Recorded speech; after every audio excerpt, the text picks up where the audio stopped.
ಹರಿಹರ ವೀರಶೈವ ಲಿಂಗಾಯತ ಪಂಚಮಸಾಲಿ ಪೀಠದ ವಿವಾದ ಈಗ ತಾರಕಕ್ಕೇರ್ತಾ ಇದೆ. ಮಾರ್ಚ್ 10ರಂದು ಟ್ರಸ್ಟಿಗಳ ಸಭೆಯ ಗಲಾಟೆಯ ಮತ್ತಷ್ಟು ವಿಡಿಯೋ ಈಗ ವೈರಲ್ ಆಗ್ತಾ ಇದೆ.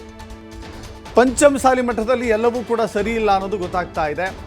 ಸಭೆಯಲ್ಲಿಯೇ ಬಹಿರಂಗವಾಗಿ ಅಸಮಾಧಾನವನ್ನು ಅಲ್ಲಿ ವ್ಯಕ್ತಪಡಿಸಲಾಗಿತ್ತು. ದಾವಣಗೆರೆ ಜಿಲ್ಲೆ ಹರಿಹರದ ಪಂಚಮಸಾಲಿ ಪೀಠದಲ್ಲಿ ನಡೆದಿದ್ದ ಸಭೆ ಅದು. ಸಭೆಯಲ್ಲಿ ಪಂಚಮಸಾಲಿ ಪೀಠದ ಲೆಕ್ಕಪತ್ರ ವಿಚಾರಕ್ಕೆ ಗಲಾಟೆ ಆಗಿತ್ತು. ಲೆಕ್ಕಪತ್ರ ಕೇಳಿದ ಕಾರಣಕ್ಕಾಗಿಯೇ ವಾಗ್ವಾದ ನಡೆದಿತ್ತು.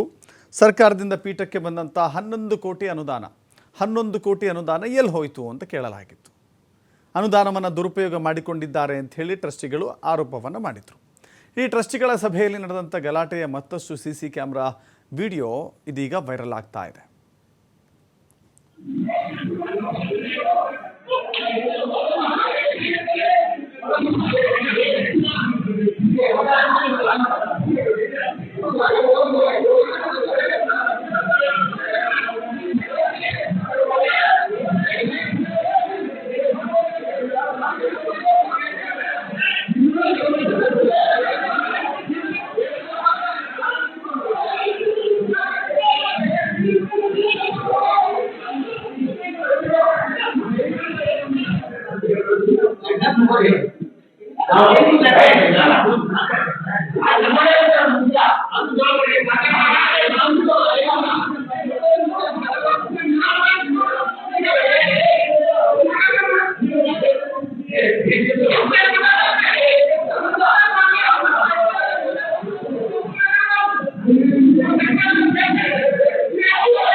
ಹರಿಹರ ಪಂಚಮಸಾಲಿ ಪೀಠದ ಟ್ರಸ್ಟಿಗಳಲ್ಲಿಯೇ 2 ಬಣ ಸೃಷ್ಟಿಯಾಗಿದೆ. ಮಠದಲ್ಲಿ ಹಣಕಾಸು ಅವ್ಯವಹಾರ ನಡೆದಿದೆ ಅನ್ನೋದು ಅವರ ಆರೋಪ. ಆಡಳಿತಾಧಿಕಾರಿ ಡಾಕ್ಟರ್ ರಾಜ್ಕುಮಾರ್ ಮತ್ತು ಟೀಮ್ ಆರೋಪ ಮಾಡಿದೆ. ಇತ್ತ ವಚನಾನಂದ ಶ್ರೀಗಳು ಪೀಠವನ್ನು ತೊರಿಬೇಕು, ಪಂಚಮಸಾಲಿ ಪೀಠದಲ್ಲಿ ಮುಂದುವರಿಲಿ ಅಂತ ಬಾವಿ ಬೆಟ್ಟಪ್ಪ ಟೀಮ್ ಪಟ್ಟು ಹಿಡಿದಿದೆ. ಒಂದು ಟೀಮ್ ಹೇಳ್ತಾ ಇದೆ ಪಂಚಮಸಾಲಿ ಪೀಠದ ವಚನಾನಂದ ಶ್ರೀಗಳು ಪೀಠವನ್ನು ತೊರಿಬೇಕು, ಆ ಪೀಠದಲ್ಲಿ ಮುಂದುವರಿಬಾರದು. ಟ್ರಸ್ಟ್ನಲ್ಲಿ ಅವ್ಯವಹಾರ ಆಗಿದೆ. ಅವ್ಯವಹಾರ ಎಷ್ಟಾಗಿದೆ ಅಂದರೆ ಸರ್ಕಾರದಿಂದ ಬಂದಿರುವಂಥ 11 ಕೋಟಿ ರೂಪಾಯಿಯಲ್ಲಿ ಅವ್ಯವಹಾರ ಆಗಿದೆ ಅನ್ನೋದನ್ನು ಒಂದು ಟೀಮ್ ಬಲವಾದ ವಾದವನ್ನು ಮಂಡಿಸ್ತಾ ಇದೆ.